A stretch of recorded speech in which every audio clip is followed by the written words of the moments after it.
Howdy, howdy, howdy. How are y'all guys doing?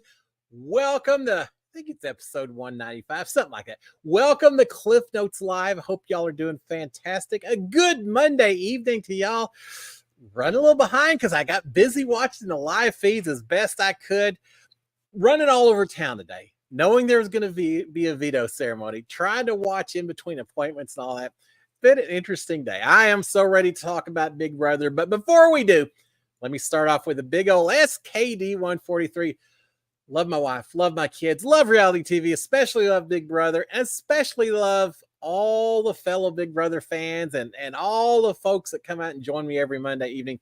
Thank you, thank you, thank you. For those of you who come out every Monday, I appreciate it. For those of you who are new to the show tonight, welcome aboard. Bring your questions. I try to get to as many questions as I can. If I miss one, I apologize. I can only read so fast. I got Sharon helping me, but it's a little tough sometimes. So please keep that in mind. But welcome aboard. If you haven't already done so, if you're new, even if you're not new, but if you haven't already done so, please consider subscribing to my channel, turning on the notifications, and you can hit the old thumbs up as well. That's always appreciated. And with that, let me see who's out here real quick for tonight's show, because I saw a few folks posted. Excuse me a little. Carol Mosher. Hey, Carol, how are you doing? Zing! I see a zing in there. Michelle Moore, Ed, Marilyn Sutherland, Lee Strack. I love recognizing all these names. Audrey Cobb. Howdy, Audrey. YTC JC Star 1015. Hey, YTC.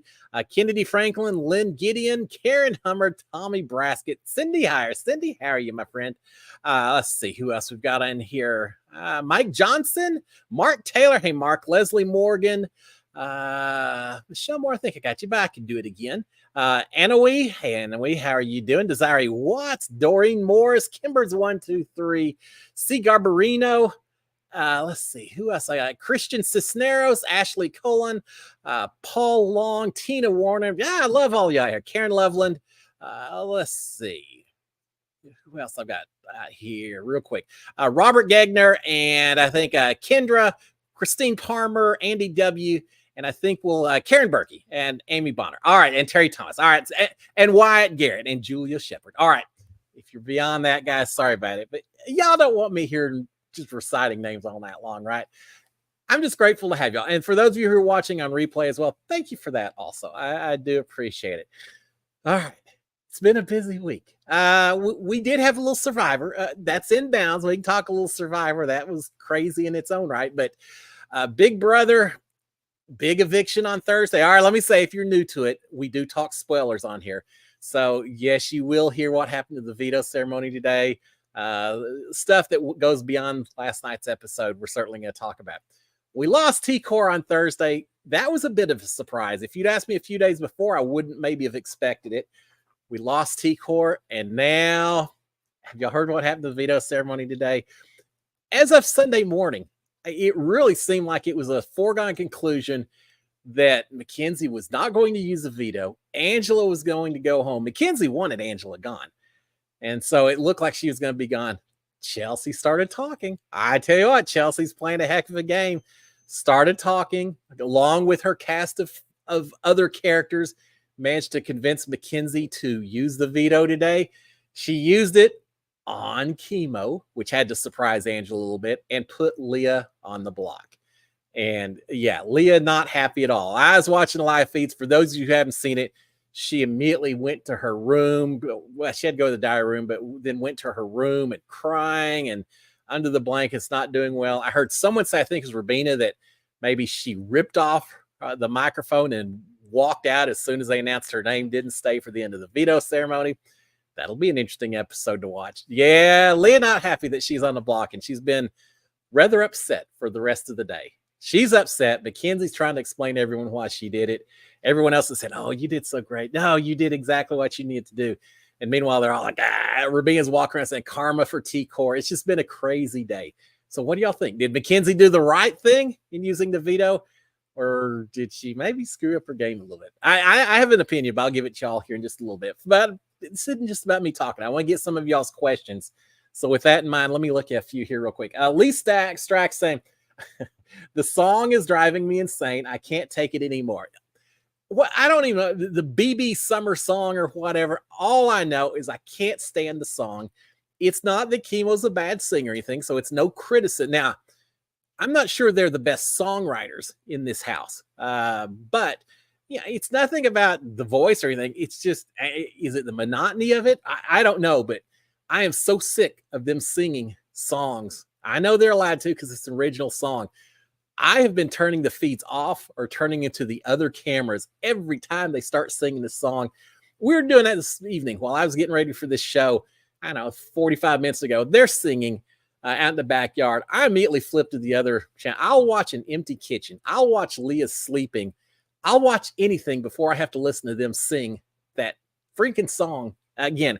I will take the Janky song over and over, play it in my nightmares, play it in my dreams before I have to listen to their homemade, made up Big Brother song. Can you tell? I don't like it. During my season, Tommy and Nicole and Krista, there were some that made up some songs that they sang. I didn't like it anymore then, but for some reason it didn't get to me the way this one does. I don't like it. And they were talking about yesterday, they hope they get a chance to sing it at the finale night. If they play it during finale night, I'm switching over to The Bachelor or whatever. I'll turn to the shopping channel. I don't care. I'm tired of listening to the song. Yeah, you got a sore point on me, Lee. I don't like this song. We'll move on. I'd have captured it and just play it on my feeds or something. Yeah, that'd be a way to get viewers, right? All right. YTC JC Star 1015 saying, when they're called to the diary room, what questions do they mainly ask? And are there times that they can sleep during the day? You're not supposed to sleep during the day at all. Ever, never, ever, ever. Between 10 and 10, you are supposed to stay awake. And do you sometimes get a little slack if you've got sunglasses on and all? Maybe. I never did, because then I'd start snoring and they'd know and they'd call me out on it. But yeah, sometimes people can grab a quick little cat nap for just a few minutes before they get called out. This cast, Cam, I saw him earlier just go into his room, pull the blankets over him, and just look like he's resting for a while.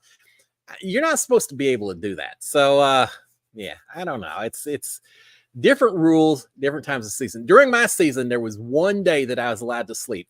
The Win It and You're In It veto competition. The very last one, I had a little bit of heat exhaustion resulting from playing that thing a little too hard.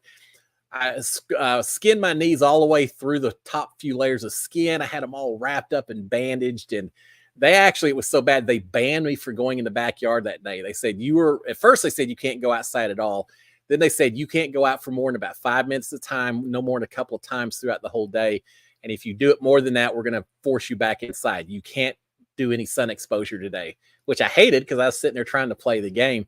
But that particular day, they actually did not wake me up. They let me sleep in a little bit more because my body was just shot. But other than that, you're not supposed to be able to sleep during the day. As far as the diary room questions, it really depends on where you are in the week.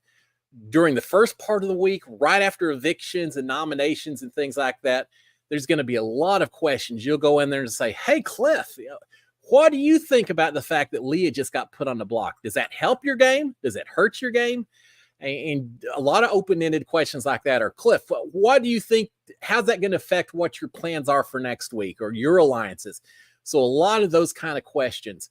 Then as you get closer to like the Wednesday or the Thursday night episodes, there'll be a lot more questions or a lot more diary room sessions where they may say, hey, can you wear the same outfit that you wore at your diary room yesterday right after lunch? You know, your Aggie shirt, or right? Can you wear that same one in? Because we want to do a few extra things with it. And maybe I'd go in and they'd say, Cliff, you gave us this long speech about how you're absolutely, in trouble now because of the way the veto ceremony went.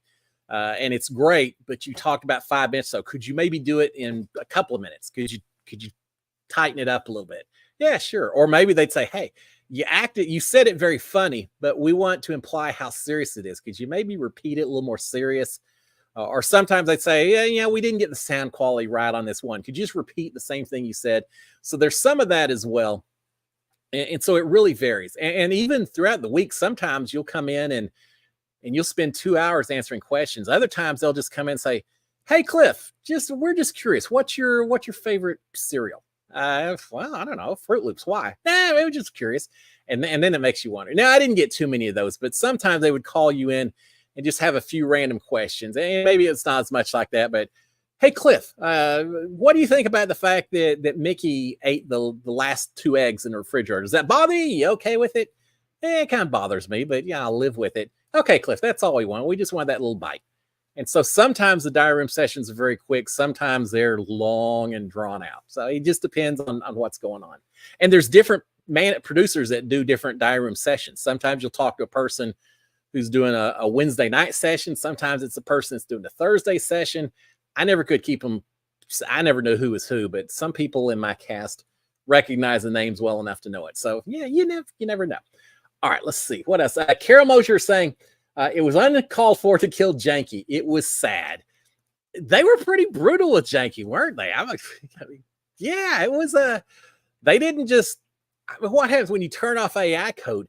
2001 A Space Odyssey, and they start talking slower, and finally they freeze up like the Tin Man and the Wizard of Oz or something. Yeah, when do you just it's like watching something from the Matrix when they took out Janky. Yo, Ainsley, I'm not messing with Ainsley. She's her computer code. You don't mess around with. Yeah, it was funny. I think Janky was supposed to have tortured everyone so much that I guess maybe they were supposed to be cheering on Janky when Janky was meeting his fate at the end. They looked mortified. Oh yeah, that was I should have the parental warning on that episode. Yeah, I felt kind of bad for Janky because Janky's just there having fun. It's all about the FUs and fun in the game in the backyard, right? Isn't that what he said? Yeah, pretty brutal. Almost as brutal as Zingbot. What do y'all think about Zingbot? You know me. I've been calling out Zingbot saying no body shaming. Don't be doing that kind of stuff. For the most part, they didn't do it this season. I'll give them thumbs up for that. I don't know if Zingbot has thumbs, but I got thumbs. They kind of called out Mackenzie's talk about her being tall when they called her a comp beast, but that was minor. I don't think that was too bad. For the most part, they hit on behaviors and the way they act or don't act, play or don't play. I was okay with them. There were a couple of good ones in there too. All right, let's see, and we'll talk about that in a second if y'all want to. Yeah, I like those things. All right, Karen Hummer is saying, you're good at reading the house. What are the chances of Angela at final 3 or 2? Ooh, that's a good question. I don't know. I really am starting to think that a final 4 is going to be Cam and Chelsea and Rabina and Chemo. I mean, I think Leah goes home this week. I think Mackenzie probably goes home on the second half of the double, and then maybe Mackenzie after that. Then Angela after that. Ed saying, what if Cam, Chemo, and Rabina were final 3? Who would you want to win that season? God, you're making it rough for me, right? I think Chelsea's playing a fantastic game. Not a perfect game. No one plays a perfect game, but she's playing a pretty good game. She's getting a lot of hate online, and I don't really have an issue. She's played some people, but you know what? That's what the game's about sometimes, is playing people. I'm okay with it. But God, between Cam and Rabina and Chemo, I guess it depends on what happens between now and then that gets them there. Who takes out Chelsea? Is Chemo or Rabina going to take out Chelsea? I don't see it. I see Cam doing it more. If it was those 3, if between now and the finale in 2.5 weeks or whatever it is, if Cam turned it on, if he won a few comps, if he's the one that drugged the other ones to the end, then I'm giving it to Cam. I'll be real honest. I'm either giving it to Cam or I'm just saying this season is a do-over. This is OTEV part 2. No one wins this season. I don't think Rabina and Chemo have done anything to deserve winning the game just yet. Mark Taylor saying, how is Cam still in the game? No HOH or vetoes. Did y'all see him in the HOH competition? Everyone else is stacking the candy pieces. Angela almost had it. Mackenzie's at 30 pieces. Everyone's doing well. Cam is just freaking stacking up a single ice cream cone and just piddling the whole time. I've always said, whatever it takes to get to the end, I can't fault. I mean, everyone has their different styles, and Cam has decided that keeping all blood off of his hands is the way to go forward. And I guess so. He's still here. He's got Chelsea as a close partner that's going to work with him. So can I fault his? I'm still going to fault his game. He does not deserve to win at the end, but if he's up against two other undeserving people, he may win by default. I don't know. I would not like that. I just would not like it. Again, anyone who wins at the end, I'll say congratulations, but I certainly have people who I think deserve it more than others. And again, it could be that Cam's going to turn around and make a run. Who, if it was those three, maybe it comes down to who won and took the other one to the end or something. Yeah, don't wish that on your worst enemy. I'll have to start watching Love Island or something at that point. I don't know. All right, let's see. C. Gabarino. Hey, how are you doing, Gabarino? It would be funny if Angela and Chemo are final too. Yeah, would it be funny? If it comes down to that, I would be voting for Angela in a heartbeat if I was on a jury. And I think Angela wins it running away. I think because I think there are times where I think that Angela is still in the game, not because of her game, but in spite of her gameplay. That sometimes things have just kind of fallen into her lap. When she went crazy, I won't say that word.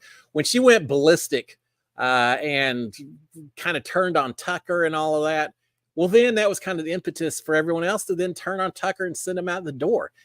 Angela's probably going to claim that that was her doing to get him out. Well, not really. She just had a little emotional moment that led to all the rest of it happening. Yeah, she planned it all. Hey, more power to her. But Angela, considering all the wild and amazingly different games she's played, if she's at the end, give her the prize. I would not have said that at the very beginning, because I'm just not comfortable playing the game with very emotional people. That's my Achilles heel. If I went in and I'm playing the game with Ian Terry, Vanessa Russo, people like that, I don't care if they're comp beast or not. If they're logical people, I feel pretty comfortable about my ability to work deals with them and play the game and do things that are going to get me a long way through. If you put me in the house with a whole lot of very emotional players, that would be tough for me. And Angela, certainly emotional. Leah, a little emotional as well. We've got a few of them in there, but yeah, I can't believe we've got the people left that we have left. I mean, it is what it is, but it's just been a crazy season. I love this cast. Individually, if you show me these different people, I'm fine with them. Even the ones who I don't necessarily think are playing an amazing game, they're still interesting people to have in the house. And I don't really fault the casting people for putting them in. But in terms of gameplay, I'm not sure this season is quite as much ruthless gameplay as I expected to be taking place, other than from one or two people. I like Chelsea. There are a lot of other people are just sitting around way too willing to just kind of give other people the opportunity to take the big shots, make the big moves. And I want everyone to be trying to do that kind of stuff throughout. All right, Julia Shepard is saying, my opinion of Mackenzie has changed. Wish she was braver. I hear you on that one. And Robert Gagner is saying, most of the internet thinks backdooring Leah is a dumb move for Mackenzie's game. Yeah, I'll probably join that consensus in saying I don't think it was the smartest move for her to make.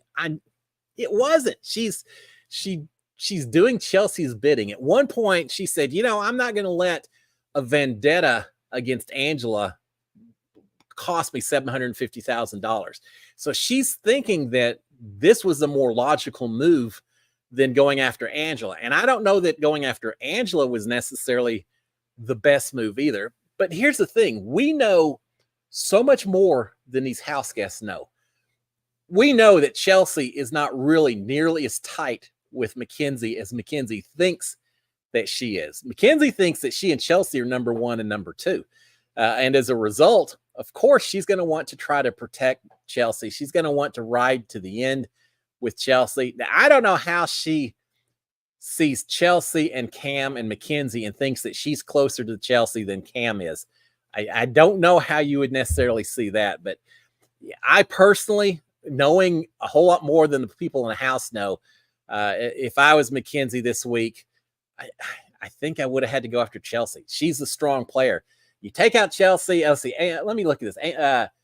Amy Bonner saying Mackenzie's not playing for self, but doesn't realize it. I agree with that. And Christian Cisneros is saying, why don't the house guests view Chelsea as the biggest threat? Absolutely. She is the biggest threat. She's playing the game. She's got everyone doing her bidding in this house. Everyone is scared to go after her. She is so well insulated in this house. And why do they not recognize it? Maybe they do, and they're just scared to do anything about it because everyone is sitting there thinking, if I take that shot at Chelsea, I probably don't have the votes to get her out because I can't convince anyone else to get her out. And so then she's going to survive, and then she's going to come after me, and I'm in trouble. So I do agree with that comment that Mackenzie's playing scared. I think a lot of people are playing scared this season. No one's willing to take that shot. Everyone keeps saying, I don't want the blood on my hands. Chemo and Rabina are saying, who did they say had to go? I think Mackenzie has to go. Mackenzie has to go, but we don't want blood on our hands. You have no blood on your hands, Chemo and Rabina. If you get to the very end and you don't have a single big move that you made to get someone out, then how are you going to argue that you deserve the money unless you're just happening to be against someone else who's equally as inept at playing the game? Now, I know they're going to say, we're the ones that made that big move back in, was it week 3 or 4, getting out? I can't remember who they got. Was it the Tucker move or was it the week before? I can't even remember now. They're going to go back to early weeks and claim some credit for flipping the house a couple of times on that. The problem is these jury members aren't going to remember the first part of this season nearly as much as they remember the last part of the season. And it's going to be what happens towards the end that carries a lot more weight than anything that happened in week 3 or 4. You got to get blood on your hands. Otherwise, you haven't done anything to show the jury when you go in there. Now, here's something I mentioned on my show yesterday morning as well. Do y'all think that the fact that we have a jury of 7 instead of 9 people, does that tend to make people more cautious about alienating anyone in this house? You know, Mackenzie was saying at one point, I don't know if I want to do this because then Leah's going to be peeved at me when it comes to potential jury votes, and I've lost a jury vote if I do this. If you're one of 7 jury members, you carry a lot more weight than if you're one of 9 jury members, right? I think about my season. If we'd only had 7 jury members, we would have lost Jack and Kat, and suddenly you've got a lot less variables that you're playing with in terms of jury management. And I almost feel like with fewer people, if you get any one of those, and especially because if you get one mad, you'll get another one mad typically. And then suddenly you're in trouble. I look at T-Court and Rabina and Chemo. If the 3 of them manage to or can't survive and they're all in jury, they're 3 of the 7 votes. That little block by itself just almost controls who wins Big Brother. That's a lot of weight to carry and makes people a lot less willing to go after someone if you think they've got a lot of people cheering them on. The other thing too is I think some seasons, the jury's going to vote based on who played the best game. I'm not sure anyone in the house thinks that this season. I think a lot of people in this house are assuming that everyone's going to be voting on who they like or dislike the most. And so you got to worry about feelings a lot more than some seasons. All right, Chandra Riley is saying MJ lost a jury vote. Chelsea is running the game. I absolutely agree with you. Yeah, I don't think Leah's going to vote for Mackenzie, right? And we've already heard. She's not. Yeah, you're right. Leah's not going to vote for Mackenzie. We'll see how the rest of the week goes and all that, or the rest of the game. But Chelsea's just. I'll say this. I'm glad Chelsea's in there. If Chelsea wasn't in playing the game, if it was still, I don't know, if it's still someone else that wasn't as focused on playing a game, we would have twice as much singing and laying around and playing funny little word games and playing Mafia and a whole lot less gameplay. Chelsea's the only thing keeping this thing interesting right now. Tucker went out, and a lot of people said, it's going to be boring now that Tucker's gone. Well, it was still interesting because we had Quinn.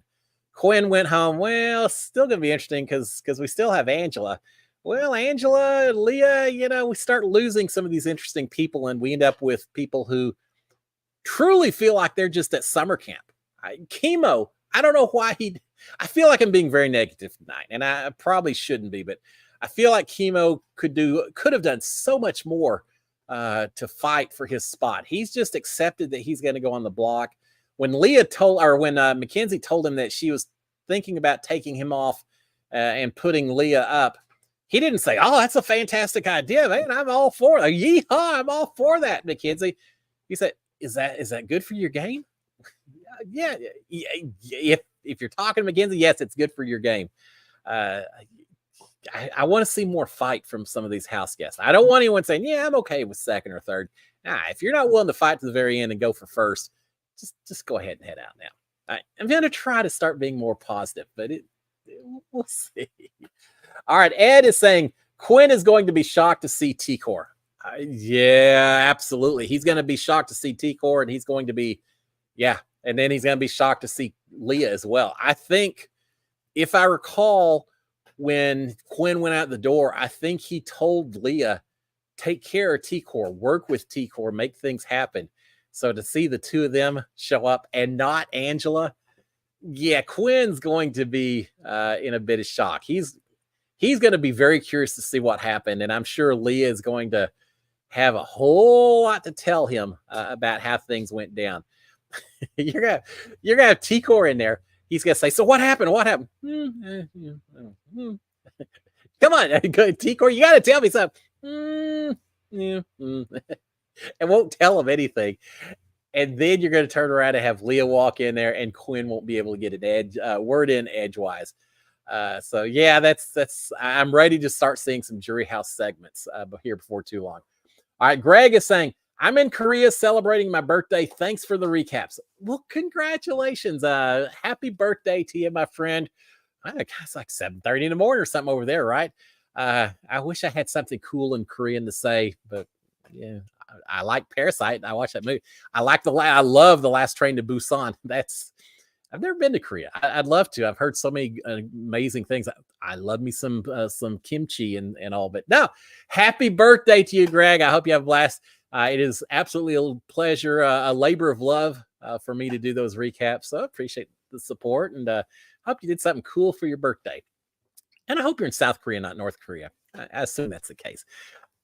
If people are in North Korea or watching my live feed recaps, then I am incredibly impressed and a little bit scared at the same time. All right, let's see. Tommy Braskett and Patricia Miller. Let's see both those. Who do you think will go in the double? Patricia's asking. And Tommy's saying, I don't think Mackenzie will go in the double. They'll try to get Angela.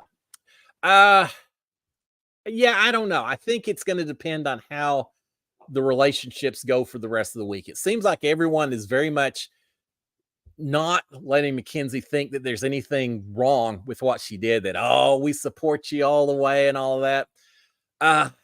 Gosh, if it came down to it, I think unless Mackenzie or Angela, if Angela wins the HOH that's part of the double, she won't put Mackenzie up. And then both of them should be safe.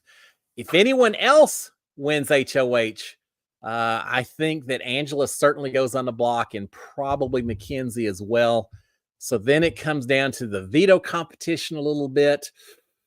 Either one of them has shown that potentially they're capable. Angela doesn't seem to work quite as well under pressure sometimes with some of these competitions. So I'll assume that maybe she does not win HOH or veto comp this week. It's stressful. That double eviction, it truly is just running. As soon as they cut to commercial, the producer's saying, all right, house guests, we need you outside. You get lined up while you're going out there. If you need to get a sip of water, do it, because you've got like 1 minute and we're going to start explaining the rules. So you're running out there, you're looking around the set thinking, oh my God, what kind of comp is this? And trying to figure that out, get yourself mentally ready. The back of your head, you're thinking, what happens if I win? What happens if I lose? What happens if she wins? All of this stuff is churning in your brain. It's hard to keep that mental focus.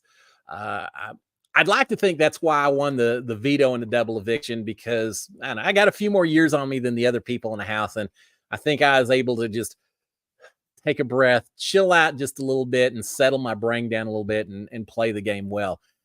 don't know if Angela will do that. I just, that doesn't seem to be her strength. So, but the bigger question, who would the rest of the house want gone first? Angela or Mackenzie? I think Chemo and Rubina would maybe want Mackenzie gone before Angela.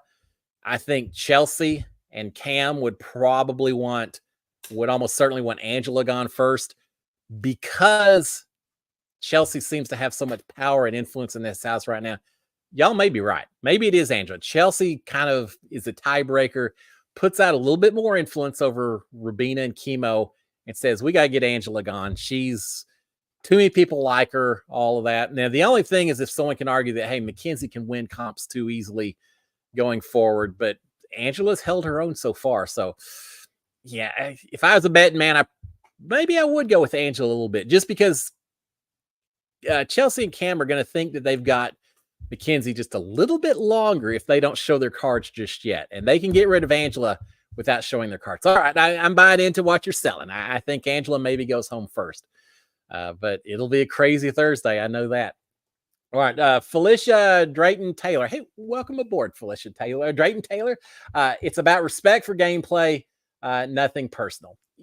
I absolutely agree. It's you can't get too upset. I mean, Leah, she's been fun to watch, and I will say, I said she was a little bit like Kat from my season. I felt like people underestimated her, and I felt like she has played an okay game.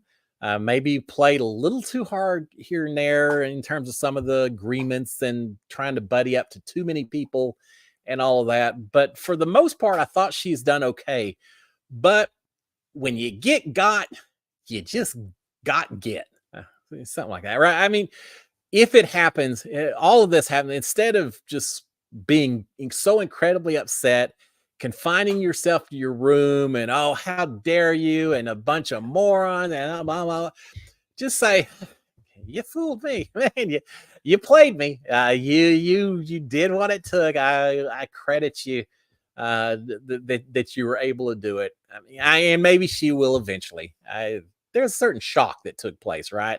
She is potentially losing $750,000. That's going to affect anyone that's playing this game when that happens, of course. But yeah, it is. It's not personal. And Mackenzie kept trying to say that, and Angela was trying to say that today, saying, "Look, Mackenzie loves you. Mackenzie, it's not personal with you." And Angela was telling that to Mackenzie, saying, "Leah likes you. It's not anything like that. It's just the gameplay sometimes." And I don't really like the game of Big Brother when people try to make it personal. And Mackenzie did a little bit, saying, "Oh, this is a vendetta against Angela." But at least she had a vendetta based on gameplay, which I'll give her little leeway for. But yeah, this Rubina running around saying justice for T-Core and all that. You shouldn't be worried about trying to get justice for someone that's not playing the game. You should be trying to make yourself positioned so that whatever's happening, you're in the best possible position to further your game. If you're too worried about just getting revenge on someone who is no longer part of the game, you're missing out. So yeah, you can't make it personal, but people do. And not just in the game of Big Brother. I mean, there are people after the season is over will still not talk to other people and will still badmouth other people based on things that happened in the house. Fortunately for my season, we didn't have a lot of that. Well, a little bit, but not too much. There's some seasons though where these house guests don't get together afterwards. There's too much blood on people's hands, I guess. I don't know. It's too personal for some people. I don't like that. I went in saying I'm not ever going to hold anything anyone does against me personal. You get me, and I'll move on, and I'll congratulate you on getting the hog, and I did that, and no grudges against anyone in my season whatsoever. All right, let's see what else we got here. Misfire, hey Misfire, how are you doing? And Karen Loveland as well, saying, what do you think of the Zings? I'm okay. Let's talk about the Zings. I'm okay with them. Chelsea's was pretty rough, right? I mean, I can't remember exactly what hers was about. Something about they admired her faith. But with that being said, there ain't no way she's ever going to get Cam on board in that relationship or something.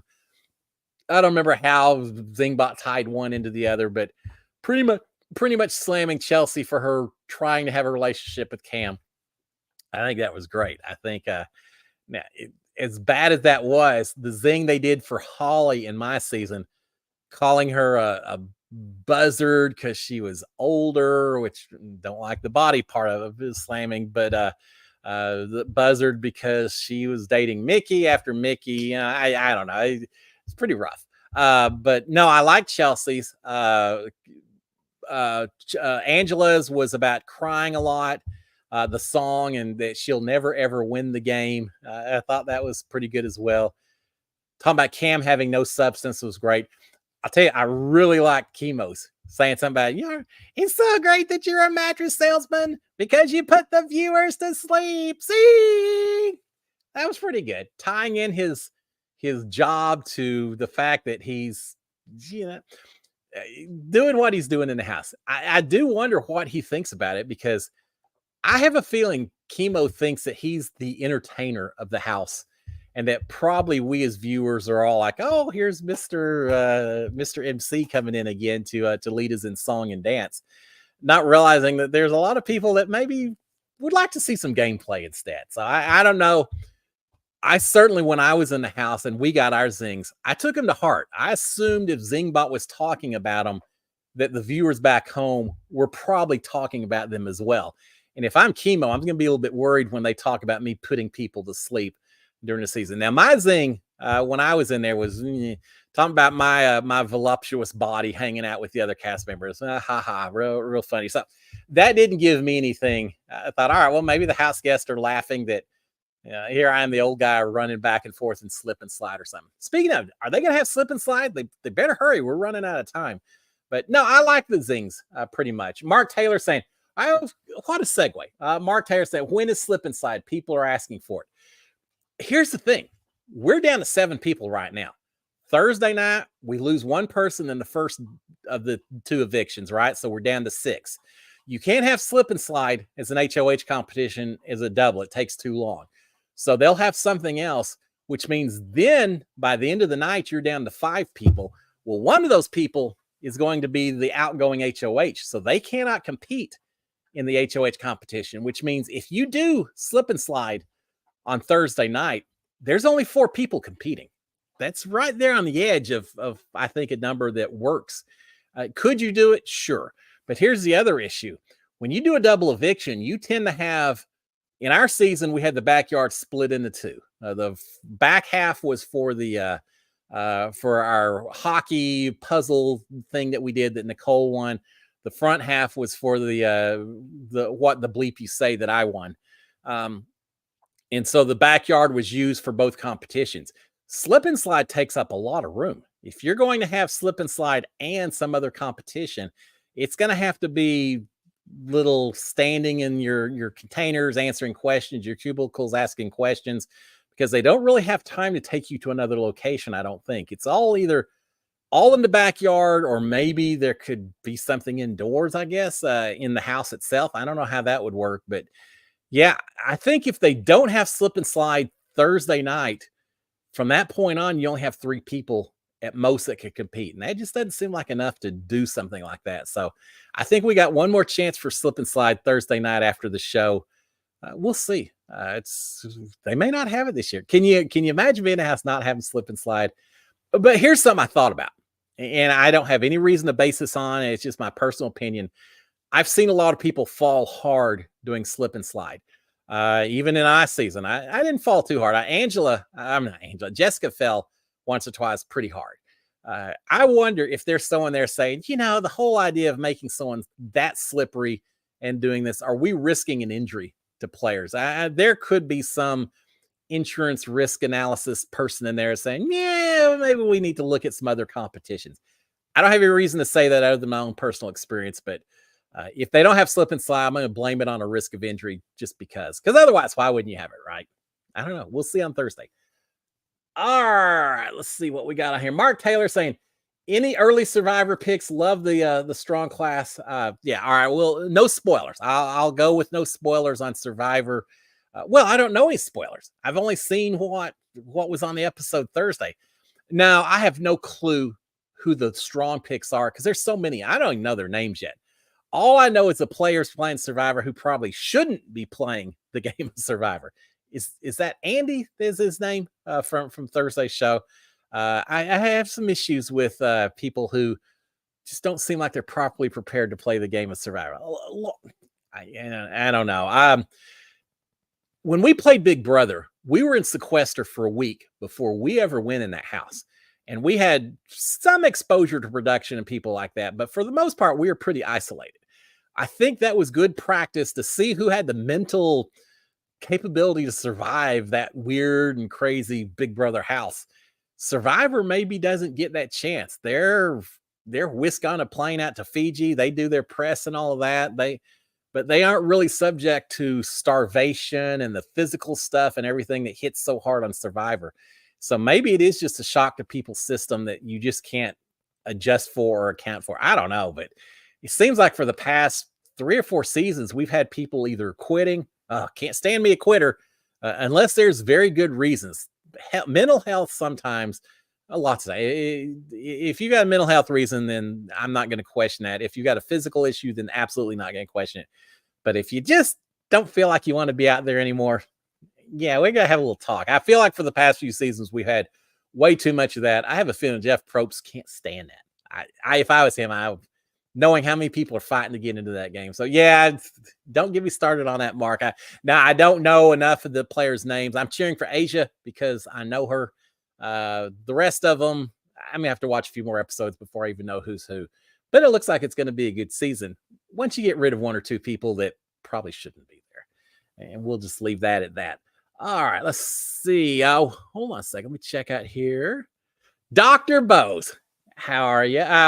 Thank you. First of all, thank you for the super stamp. I guess that's a super sticker. I absolutely appreciate it. Thank you so much. Dr. Bose saying, howdy, Cliff. Mrs. Bose and I are debating. She correct in thinking you were voted out at one point, but not evicted. Oh, yeah, absolutely. I was actually banished on day 1.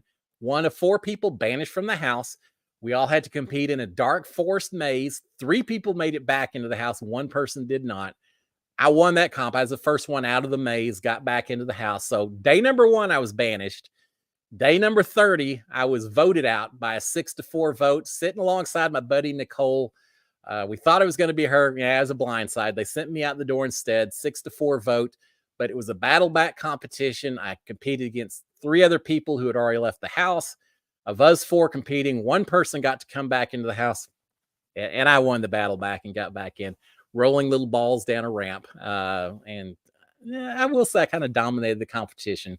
I got 6 balls in. I think 1 person got 1 ball in. The other 2 didn't get any. So yeah, I was ready to go back in the house. So yes, indeed, she is correct. I was voted out, came right back in about 5 minutes later, and then didn't get voted out again until day 93. So yeah, a little gap between the day 1, day 30, and day 93.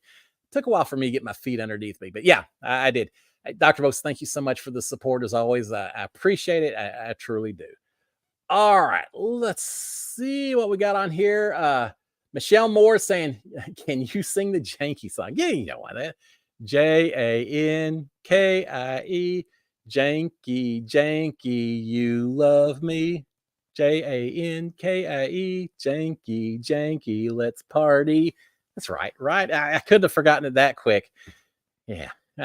It sounds better than the Big Brother song that they've been singing all day today. So your blast from the past. Let us all remember Janky with fond memories of pizza and ice cream and all the things I would have been fine with outside the house. All right, God Care. Hey, God Care saying, don't understand why people are hating on Chelsea. She's been consistent throughout the entire game. I've got no hate for Chelsea. I absolutely don't. She's playing the game. She's playing it well. She's manipulating people. You don't get mad at people for manipulating others inside the game of Big Brother. It's what it's about, right? We're watching people play a game that is designed to bring out the worst in people's personalities and mentalities and everything else. It's designed for betrayals and lying and backstabbing and just the worst of society. And we watch it as entertainment. It's like gladiators without the swords. If they had swords, it'd be a quicker season, I suppose. But yeah, I don't have any problem with it. Now, I understand some people don't like that some of their favorites games are at risk because of Chelsea. And if I am Leah's sister, for example, Leah has a sister who's a super fan out on media, and she's saying if I'm Leah, I'm never going to I would never talk to Chelsea or Mackenzie ever again.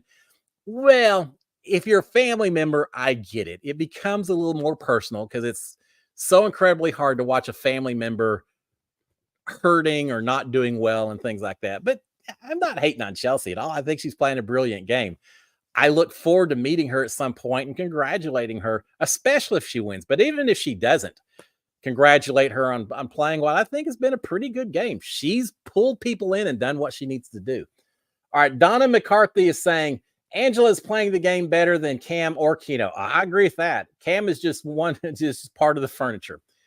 Absolutely. Seems like every season you got that one person who just thinks that they can float, which fair enough. If you're going to do it for the first half of the season, stay under the radar.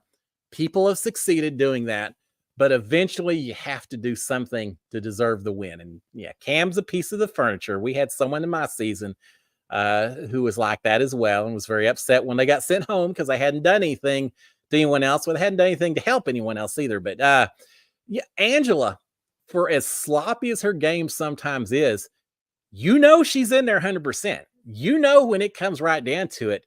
Now, she told Leah or Mackenzie, I can't remember which one today, said, I think Mackenzie, she said, I will never put your name down, even if it costs me the game. I'm just not going to do it. And she said, Mackenzie, I just have to tell you, I feel the same way about Leah. So there is no way that I'm going to vote Leah out. I just can't put her name down when I vote on Thursday. And Mackenzie said, well, Angela, one of the reasons I left you on the block is so you don't have to vote. So you won't be voting this Thursday. She, oh, yeah. Oh, I didn't think of that. Yeah. So she says that there's some things that she would never do. But I think when it came right down to it, Angela would do whatever it took to survive, even if it means playing a little dirty, playing a little wild and crazy. And I applaud her for that. Again, she's a little more emotional than I would be in the way I play the game, but there's no one watching who doesn't doubt that Angela wants to be there 100% and that she will play the game to the best of her ability, comp-wise, strategy-wise, relationship-wise. She's going to give it 100% start to finish to stay in that house. And I applaud her for that, regardless of whether she goes home Thursday or she's in the final two chairs. Either way, I like to see players like that. Even if her gameplay is a little sloppy at times. I can handle sloppy. It makes it a little more exciting to watch as a viewer sometimes. All right, let's see. Butterflies 015. I think Angela might be the one to take Chelsea out, and that could be the one to get her the win. I think Chelsea's about the only one that'll go after her, especially if Leah goes home this week. Angela already, Chelsea was talking to Angela, and she's kissing up to her and saying, oh, I respect you so much, the game you've played and all of that, and I just love you as a person, blah, blah, blah, blah. And Angela just looks there and says, sometimes when you look at me, I don't think that you really like me that much. And Chelsea, what? Nah, you don't ever necessarily make eye contact with me. And I just get the feeling maybe you don't like me as much as maybe you think you do. So I think Angela would take the shot. Who else is she going to go after? If Angela wins this next HOH, I don't think she's going to go after Rubina or Chemo. She's not going to go after Mackenzie. I think Chelsea and either Cam or Rubina. I think Chemo's safe. But I think Chelsea would be Angela's target. And Angela's smart enough to know that would be a huge resume move to do it. And I got to say, I kind of would, as much as I admire Chelsea's game, I kind of wouldn't mind seeing her under a little pressure. So if Angela can get HOH and do something like that, I'd be okay watching it as a viewer. I think that would be interesting to see what happens on Thursday if that was the case. All right, Karen Loveland is saying Angela won't do good on BB Comics. She can't hold herself up. Yeah, I'm not thinking that Angela's necessarily going to be the dominant comp beast on BB Comics. God, that's coming up too. That's a Veto comp. We could have Slip and Slide Thursday and then Veto BB Comics on Saturday, right? I mean, you got to get them squeezed in.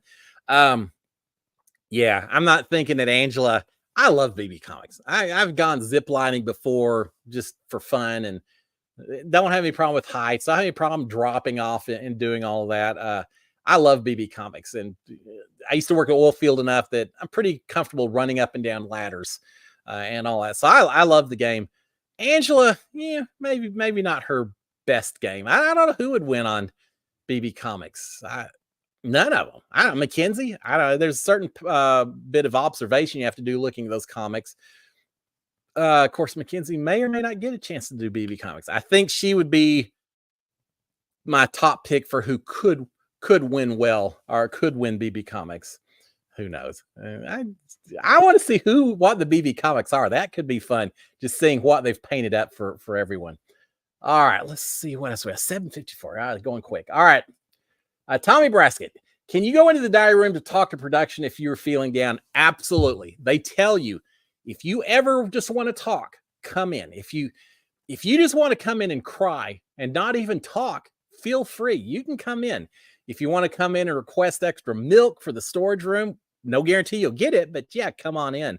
And there are people every season who take advantage of it. During my season, Kimmy went into the diary room quite a bit, doing some crying and things like that. Nicole spent half of her time in the house, it seems like sometimes, in the diary room crying. I think a few other people did it as well. It's the one time that you know that you can get away from everyone else in the house and just express, vent off some steam and all that. I did it once. I did it once right there towards the end, saying, I'm feeling rough that it's not just me. These decisions I'm making aren't impacting just me. It's also impacting Nicole. I don't want to let her down. And, I was feeling the pressure for a while, and I wasn't in there boo-hoo-hoo. And I was just saying, I'm just feeling very, very worked up right now.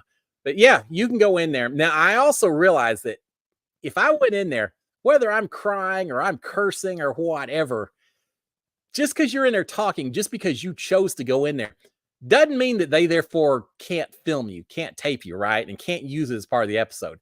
Anytime I was in a diary room, I assume that anything that's being said potentially ends up on the TV screen. So as much as you would like to think that you have privacy in there, you only have privacy from the other house guest. You don't have privacy from anyone else in the entire world. So I did not take advantage of the diary room much. I only went in a few times. I went in to request things. Hey, can you give me American flag for my my Apollo moon landing celebration? All that. Well, you got to win HOH, Cliff. Yeah, I won it. But yeah, I didn't go in that much. But yes, it's an open policy as long as there's no one else in there. Now, there's some times where they'd say, hey, look, we're trying to get this episode done. We really don't have time for people to come in right now. They'd come on and say, the diary room is going to be busy for the next few hours, guys. So please, bear with us. But the rest of the time, yeah, you can go in there whenever you want. All right, Donna, a couple of questions real quick. We'll finish up. Donna's saying, who do you think will take over the round table? I heard a rumor, and maybe it's just a rumor right now. And then Patty's saying Cody is doing the round table. He says on his YouTube videos. That's what I was getting ready to say. I saw that Cody said the same thing. I knew he posted it somewhere out there. Theoretically, he's doing it this season.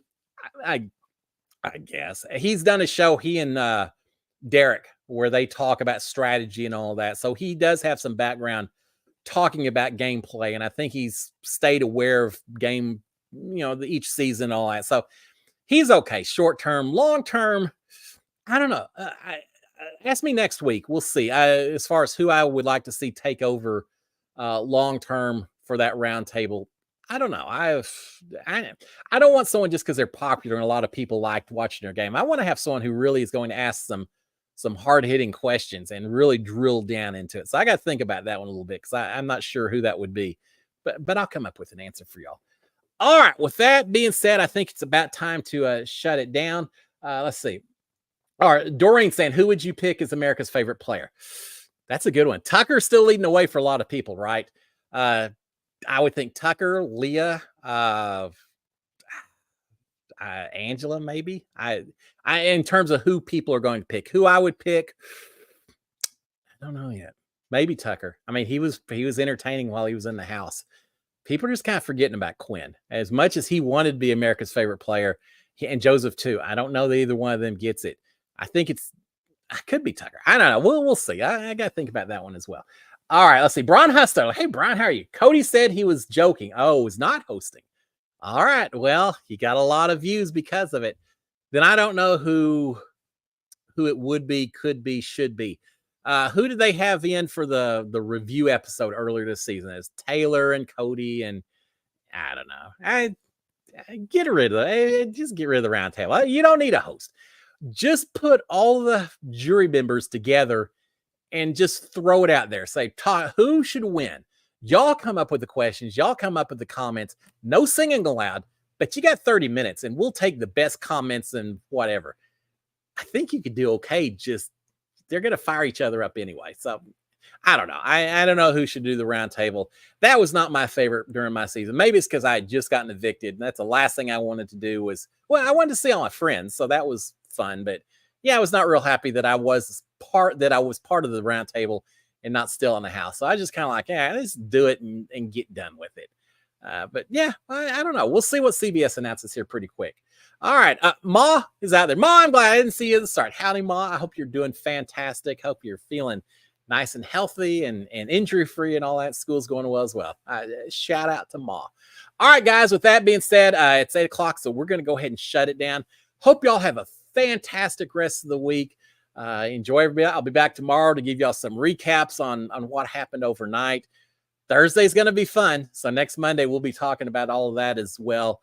Until then, guys, first, as I said at the beginning, if you haven't done so, please consider subscribing to my channel, turning on notifications, hitting the thumbs up, and then you'll find out whenever we do these things, it's almost over, 2.5 weeks, and then we'll move on to something different. Guys, have a fantastic Monday. Have a great rest of the week. I will be back next Monday. Until then, SKD143. Cheers, my friends. Bye. A lot to talk about tonight, right? All right, guys, y'all have a great one. Cheers.